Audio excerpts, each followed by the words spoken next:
George is the science boy. George Boyd, the science guy. George Boyd, the science guy. Science rules. George Boyd, the science guy. Inertia is a property of matter. George Boyd, the science guy. Boyd is the science boy. Boyd. Hey everybody, welcome back. Welcome back to K74. Where are we? H wing at the high school? No, scratch that. Your living room? Okay. So anyway, wherever you are, what we're going to do is, first of all, I want to talk about grades. The district came out with grading policy where they don't want us to penalize you for anything that you didn't have a chance to hand in late. So I calculated the grades based on what I had. They're posted. If you have any questions, please contact me. I don't think you'll have any complaints because they were all pretty good. The other thing is, as far as grades that are going to count towards the next quarter, what I'm doing is, and they kind of left it up to our discretion, but there's a good portion of you I haven't heard from. So I'm going to start counting things that you do at the beginning of this week towards your grades. I'm reaching out to people who I haven't heard from yet. There's all different reasons. Maybe they have their computers, they left their charger in school, they have a sick family member. There's a million different things going on in people's lives. So what I'm going to do is I'm going to try to be fair, work with everybody, and we'll get through this. Now, as far as curriculum, now that you're familiar with station models, what we're going to do is we're going to take each one of those individual variables that you found around the station model, and we're going to look at what affects it and eventually how it interacts with the other variables to try to predict weather. Okay? The first thing that affects temperature is latitude. Obviously, it's hotter near the equator, it's cooler near the poles, and the reason why we identified as two different things: the angle of insolation and the duration of insolation. In other words, how intense the sunlight's hitting us. The closer to 90 degrees, the more intense, like right here. Okay, see this? Okay, and as you go up towards the poles, the angle gets smaller, so it's less intense. Kind of like the example I always used was you take a flashlight, you shine it right on the table, and the batteries only are giving off so much energy, and it's all concentrated on that little circle. Okay, as you move, if you tilt the flashlight and it hits the table, it's going to spread out, and the energy is going to be dispersed over a larger area, so it's going to be less effective. Angle of insolation. Let me see if I got a. Okay. Angle of insolation. Insolation is energy from sunlight. Where they come up with the word, it's incoming solar radiation. That's the strength of insolation depends on the angle at which the light hits the ground. The sun's always, well, within a certain range, giving off the same amount of energy. When it's close to directly overhead, close to your zenith, it's going to be most intense. As it goes down, it's going to be less intense. So it changes in two ways throughout the year, because the sun gets higher in the sky in the summer for us and lower in the sky in the winter, and also throughout the day when the sun's rising, less intense. During solar noon, it's most intense, and then when it's setting, it's least intense. Okay, got to remember that. Okay, so that was angle of insolation. Also, as far as temperature, sometimes they ask you to do temperature conversions. We use Fahrenheit for the most part with weather. Everybody else in the world uses Celsius. Okay, so sometimes they throw you a little curveball in the regions and they have you do these conversions. There's no direct conversion between Fahrenheit and Celsius. So what you do is you just locate the number and read straight across. And 9 times out of 10, it's a multiple choice question, and there's only one answer that's even remotely close. Okay, this scale isn't super specific, okay, but they take that into consideration. Okay, the other scale is Kelvin, and this one is the one that we use when talking about how fast the molecules are moving and the kinetic energy and how close we are to absolute zero, which is the temperature at which particles stop moving. For the conversion between Kelvin and Celsius, 0 degrees Kelvin, way down here, is equal to negative 273 degrees Celsius. Okay, so if you want to know what this number is in Celsius, you just subtract 273. Okay, so that's the temperature conversion scale in your reference table.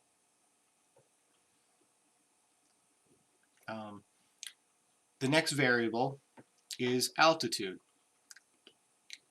Obviously, when you draw a picture of a mountain, where do you draw the snow? You draw it on top. Okay, that's because as air rises, it adiabatically cools, which means it expands and gets colder. See, temperature is a measure of average kinetic energy, and when molecules are compressed close to sea level and they're bouncing off each other and moving very quickly, they're hot. As the air rises, pressure is released. When pressure is released, things spread out. So as they spread out, they collide less frequently, they slow down, and it's a cooler temperature. So everybody gets confused with that. Hot air rises, but as air rises, it spreads out and it cools. Okay, so let's see. Layers of the atmosphere. Okay. When we're talking about layers of the atmosphere, this is the chart you always use in the reference table. Okay, over here, what they do is they have the temperature as you go up from the here's the ground, right here. As you go through the troposphere, eventually hit the tropopause, you stop there, and that's the boundary between the troposphere and the stratosphere. Then what you do is you go up through the stratosphere, and then you get up here. Here's the stratopause. Once again, the pause is just the boundary between the two. Then you go up. Here's the mesopause. Okay, and then we start to get thinner and thinner and thinner through the thermosphere and then out into space. As we go up, these are the temperatures. Temperature decreases first. Okay, we live in the troposphere. This is where we have weather.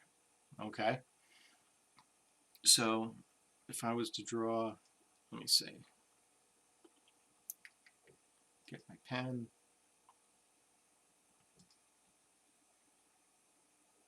Oh, okay, my pen's not working. All right, so this is where we live, down here in the troposphere. As you go up in elevation, mountains and everything, they're down here. As you go up, temperature decreases because as air rises, it expands. We call it adiabatic cooling, and we reach the dew point. And we get snow usually on the top of a mountain. Once we get to the tropopause, all of a sudden the temperature swings back to the right. It starts to get hot. That's because there's something capturing the electromagnetic spectrum in this area. That's the ozone layer. Okay, and it catches UV rays. Whenever rays from the sun get absorbed by something, it heats it up. So this is where the ozone layer is. Then once we pass the ozone layer, then things start to cool off again. We're down to -90, and then it increases again. Okay, so these are the layers of the atmosphere. The most dense layer is on the bottom. Why? Because the two things that affect gravity are distance and mass. And that down here, we're closest to the surface of the Earth, so the gravity is the strongest, so it pulls the densest materials down. That's why this is the only layer that has water. And in order to have weather, we need water. Rain, snow, sleet, hail, dew, all those different things. Oh, here's a photo of a demo that I saw. It was pretty good. What they did was they took a slinky, and the slinky is universally, the whole slinky is resisting gravity. However, the majority of it gets pulled down towards this area right here. This would be the troposphere. And that's why the air is most dense close to the surface. So they attach this to the ceiling. As you get further down, gravity is increasing. It pulls the mass close to the bottom, and that's why it's most dense. And then as you go up, pressure is released.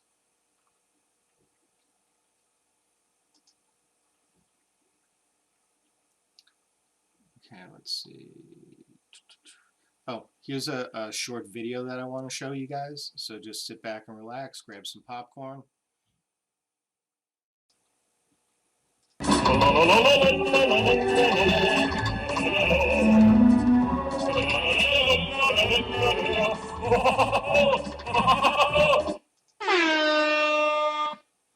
All right, ladies and gentlemen, we're back. And the last variable that we have to talk about is large bodies of water. In the winter, what happens is when the angle of insolation and duration of insolation decreases, the surface temperature drops, but water, because it's got a high specific heat, in the previous chapters we talked about how water heats up very slowly and cools down very slowly. The water retains some of that heat. So as the land temperature, the continents are mostly made of granite, and the specific heat for granite is all the way down here. Was that 0.7, 0.79, I think? What happens is it decreases, but the water heats it. So these temperatures along the coast will be a little bit higher than inland. Then spring rolls around. As the land heats up quickly because granite has a low specific heat, this will heat up very quickly. The water lags behind. And what happens is now this has a cooling effect on the coastline. So the coast temperatures are lower. We use this for all different things. We use water to insulate, for instance, this little pink thing over here. What that is, that's called a water jacket. And see this? And when they grow plants in the early spring, they don't want the plant to die off from frost. So what they do is they put this water jacket around it. It absorbs heat during the day, and then at night, if it gets like below freezing, this water jacket, because it's radiating heat, it'll keep the plant from getting frost. They do the same thing with greenhouses. They put black drums full of water inside the greenhouse, and they heat up during the day, and they radiate heat at night, so it gives it a little bit warmer. The other thing that they refer to when talking about water heating the coastline or cooling the coastline is the temperature range. And the range is simply the difference between the highest temperature and the lowest temperature that they experience throughout the year. So for inland areas, for our example, hot summers and cold winters, this was the inland area in the winter. This is the inland during the summer. If it went from 95 down to 20, it has a range of 75. Coastal areas, in our example here, it says 85, and over here it says 30, so that's a range of 55. Obviously, we live on the coast, and our temperatures tend to be more moderate. If you go to the Midwest, they're more extreme. Okay. The last thing that I'm going to leave you with is a short video on nearness to bodies of water, and after you're done with that, please check for the worksheets and homework assignments that accompany this video. Thank you very much. Have a good day.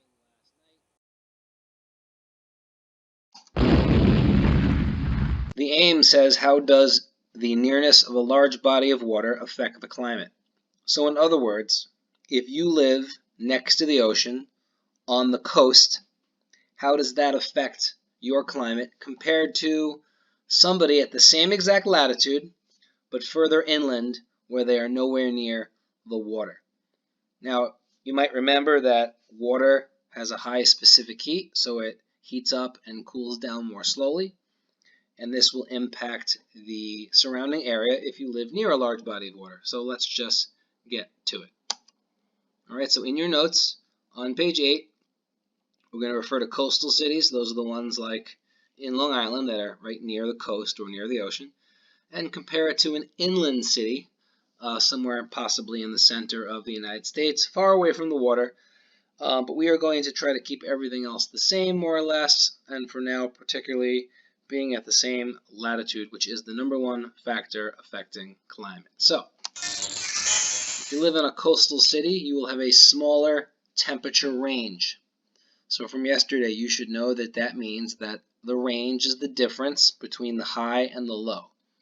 So if you live near a large body of water, it will shrink the range. The temperatures will be a little bit cooler than they might otherwise be in the summer, not quite as hot, and then not quite as cold in the winter. Cooler summers and warmer winters, which is what I basically just said, due to the moderating effect of water. And since they're near water, the air tends to be a bit more humid. Now, on the other hand, an inland city has a larger annual temperature range. Right? You will notice this on a graph because the temperature will go up and down. It'll be more steep. It'll appear steeper on the graph. Right? Their summers are warmer because there's no water to cool it down, and the winters are cooler because there's no water to warm it up. So let's just show this sort of in picture form. All right. So in your notes, you can do this as well. So in the left-hand picture, you see a coastal city. You can see the land, and you can see the ocean right next to it. All right. So in the summer, when the land gets hot, the ocean is quite a bit cooler. So basically, when you have hot lands and cool water next to it, it basically ends up giving you a warmer climate. The hot and the cold equal warm, right? Just another way to think about it. If you live just on the land and there's no water anywhere around, the summers are just hotter. Okay, so you should draw all this in your notes as well and make sure you understand it. In the winter time, it's a different situation. Okay, you have the cold land, and the ocean is relatively warm compared to the land. It may be quite a bit colder. Obviously, if you go and jump in the ocean now, it's going to be really cold. But it's not typically as cold as the air on a typical, normal winter. This has been a strange one. Now, cold and warm together give you cooler temperatures as opposed to the really cold temperatures that you would see if you were just over here on the land. Okay, this is just a picture. This is the United States. This red line here is basically a latitude line. What I wanted to point out was that, for instance, San Francisco and St. Louis, they are both approximately at the same latitude, and latitude is the #1 factor. But as you can see, San Francisco is a coastal city, while St. Louis is an inland city. And this factor now of being near or away from the water has a dramatic impact on their climate. So let's take a look. In your notes, you will actually see this, and you can go along with me and you can do this. Here we have all of the temperatures for the 12 months of the year for San Francisco and for St. Louis. Okay, and you can see that they're 1 degree apart, but for our purposes, they're basically just about the same. Okay, so the average temperature for San Francisco, if you actually do the math, and that is adding up all 12 temperatures and then dividing by 12, you will see an average temperature of 57 degrees Fahrenheit. The average temperature for St. Louis is also 57 degrees Fahrenheit. Now, when you look at this alone, it does not give you the full picture, because just by looking at this, you would think that the climate might be the same. Well, it's not. The average temperature is the same, but the climate is quite different. You can see that San Francisco is quite a bit warmer in the winter and a bit cooler in the summer, whereas St. Louis is colder in the winter and warmer in the summer, but they still average out, and that is the idea of being near a large body of water. So the temperature range in San Francisco is only 12 degrees between the winter and the summer. However, in St. Louis, the temperature range is 48 degrees. That's a much larger range. Again, all due to being near a large body of water. Now, if we graph this out and can plug in all the temperatures for San Francisco. And you can see that curve, the red one that we just drew in, is not very steep. It does get a little warmer in the summer, it does get a little cooler in the winter, but it's not very dramatic. Now St. Louis, you can see that it goes up more steeply.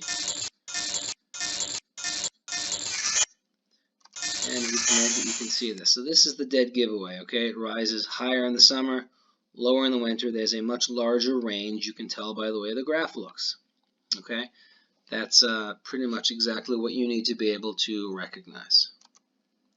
All right, so at this point, you should finish your information on page 9. If you haven't done it, look it over. And we will be back for another short lesson on the next page in just a little bit. Thanks. Boyd feels the science void. George Boyd, the science guy. George Boyd, the science guy. Science rules. George Boyd, the science guy. Inertia is a property of matter. George Boyd, the science guy. Boyd feels the science void. Boyd!